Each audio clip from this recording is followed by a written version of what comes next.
Okay, so in this video I wanted to talk about a new topic, functional dependencies. Now it might sound complicated, might sound complex, but in fact it's not that difficult.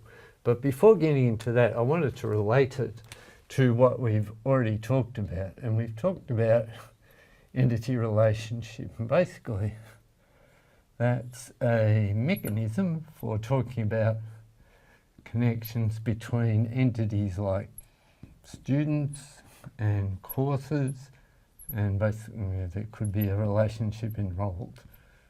Okay, so that's what we talked about earlier. So talking about connections between entities. Now we know entities have a lot of attributes, and what functional dependencies is all about is really talking about the relationships between the individual attributes. And a functional dependency is actually written using notation like that.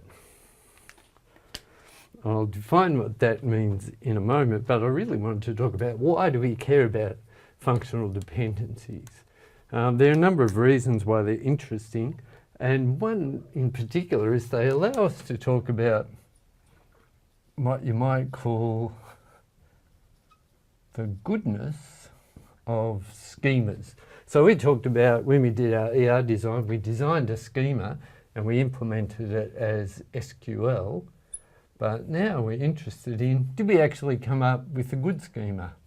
And functional dependencies give us a handle on trying to answer that question.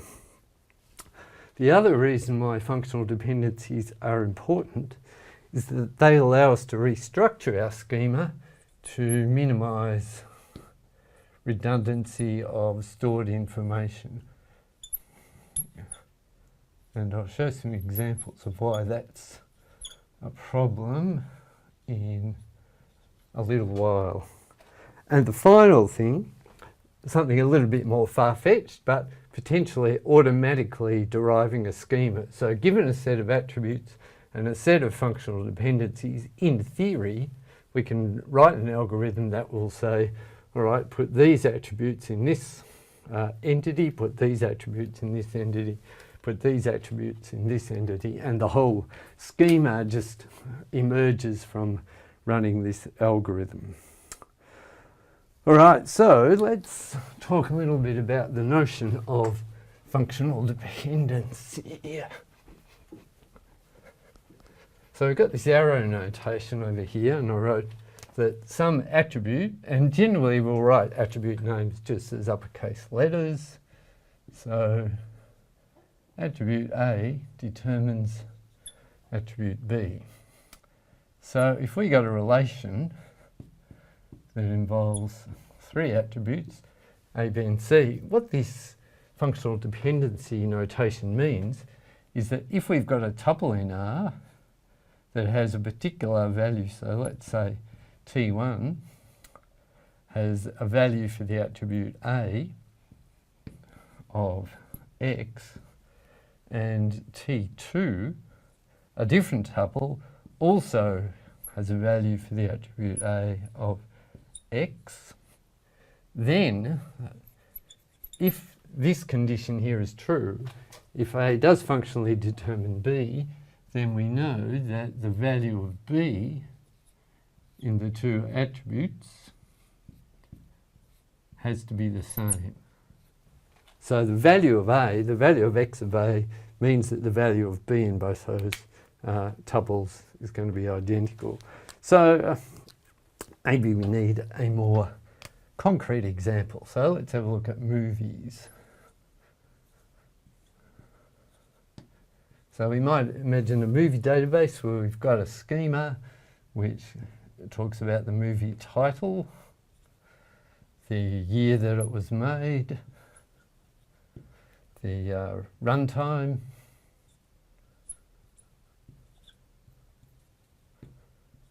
the genre, and what else might we have? We might just have one of the actors or some actors. Okay, so if we want to talk about functional dependencies in something like this, then certainly we've got the case that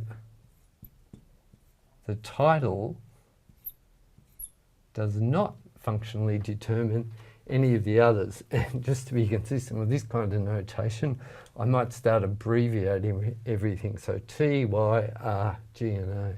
So the title does not functionally determine the year, or the runtime, or the genre, or the actors. Now, why isn't this the case?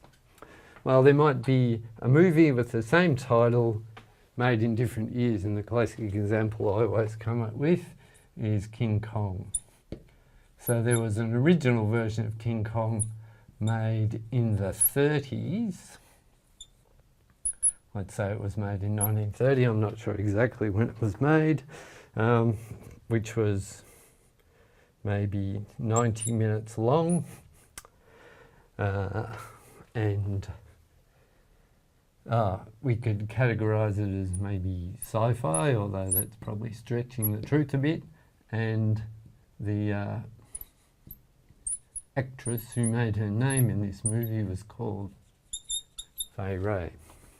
We also have another version of King Kong that was made in the, let me just check, in the 70s. It was actually made in 1976. I did look up the Internet Movie Database before I came along here, and it was 134 minutes long. If we might call it Adventure. And it starred Jessica Lange.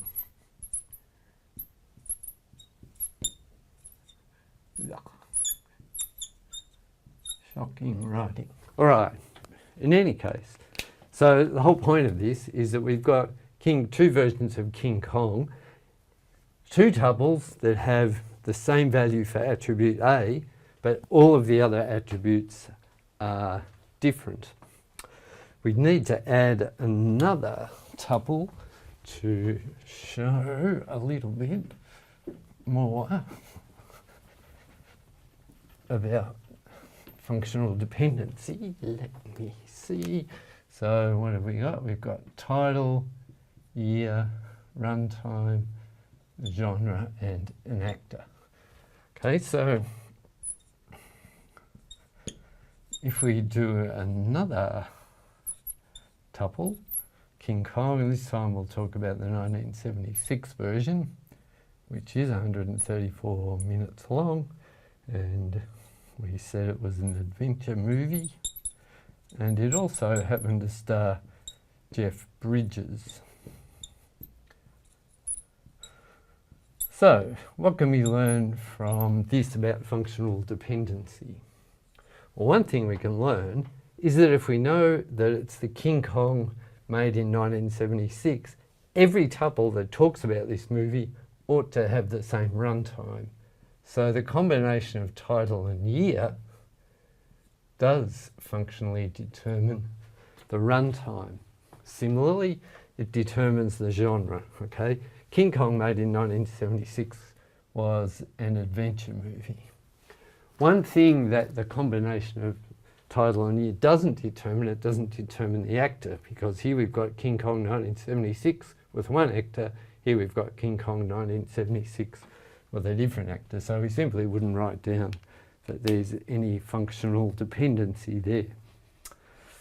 All right, one reason why functional dependencies are important, and I talked about minimizing redundancy, but it's a little bit more sinister than that in some sense, because if we have redundant information, and we certainly have it here, we've got the fact that we've got a movie called King Kong that was made in 1976 that has certain other properties. And if we, for example, made an editor's cut and reduced the length of the movie, 134 minutes is pretty long, let's say we reduced it to 110 minutes, and we updated this tuple, we'd also need to remember that we'd have to go and update this tuple as well. And if we forgot to do that, then we've got an inconsistency, and in fact we're violating our functional dependency. So no longer does having King Kong 1976 determine the runtime of the movie. So, if nothing else, that increases the complexity of updating things in the database. In the worst case, if we forget to update this, then we've got an inconsistency that crops up. Right, so the reason why functional dependencies help in this is that if we structure our schema correctly, then we can ensure that we don't have this kind of redundancy. And in fact, this is a particularly bad schema because, you know, we've also got the problem with adventure, and we've got the fact that these things appear. Well, they require, the fact that we've got multiple actors require us to have all of this information for each of the actors. It would clearly be better if this was a movie object and there was a relationship between the movie and all of the actors in it. So that's the kind of structure we come up with naturally using our ER diagrams, but using functional dependencies we can check that we do actually have a decently structured database schema.